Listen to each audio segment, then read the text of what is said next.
இன்றைக்கி பேரிச்சம்பழம், பாதாம், முந்திரி அண்டு ஓட்ஸை வச்சு தாங்க ஒரு கேக் ரெசிபி போகிறீங்க. என் ஃப்ரெண்டோட தங்கச்சிக்கு என்கேஜ்மெண்ட்டு. நான் வீட்டுக்கு போன உடனே அவள் வந்து எனக்கு கேக் செஞ்சு கொடுங்கக்கான்னு ஆசையாக கேட்டேன். அதனால் ஒரு 2 ஹவர்ஸ் தான் இருந்துச்சு. அதனால் டக்குன்னு ப்ரிப்ரேஷன் ஸ்டார்ட் பண்ணிட்டேன்.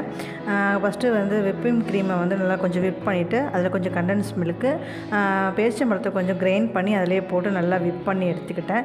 ஏன்னா அவளுக்கு பேரிச்சம்பழம்லாம் ரொம்ப இஷ்டம். அதனால் வந்து பேரிச்சம்பழத்தை விப்பிங் க்ரீம்லேயே போட்டுட்டு அதை ஃபஸ்ட்டு செட் பண்ணுறதுக்காக ஃப்ரீசரில் வச்சுட்டேன். ஓட்ஸ் கேக்கு ரொம்ப நாளாக என்கிட்ட கேட்டுட்டு இருந்தேன். அதனால் ஓட்ஸ் கேக் ரெடி பண்ணிவிட்டு, அது ரோஸ் மில்க் ஃப்ளேவர் கேட்டால் அதுவும் பண்ணி ரெடி பண்ணிவிட்டு, அது மேலே ஃபுல்லாக ஃப்ராஸ்டிங் பண்ணிவிட்டு, டிசைன்ஸ் எதுவுமே வேண்டாம் அப்படின்னு சொன்னால், அதனால் பாதாம் முந்திரி இருந்துச்சு, அதை வச்சு நல்லா கிரைண்ட் பண்ணிவிட்டு அது ஃபுல்லாக நாங்கள் ஸ்ப்ரெட் பண்ணிட்டோம். ஸ்ப்ரெட் பண்ணிவிட்டு சிம்பிளாக வந்து அது மேலே ஒரு என்கேஜ்மெண்ட் டாப்பர் மட்டும் வச்சுட்டு கேக் கட்டிங் கொடுத்தேன். எல்லாத்துக்கும் ரொம்ப ரொம்ப பிடிச்சிருந்துச்சு. உங்களுக்கும் பிடிச்சா லைக் போடுங்க, சப்ஸ்கிரைப் பண்ணுங்கள். பாய்.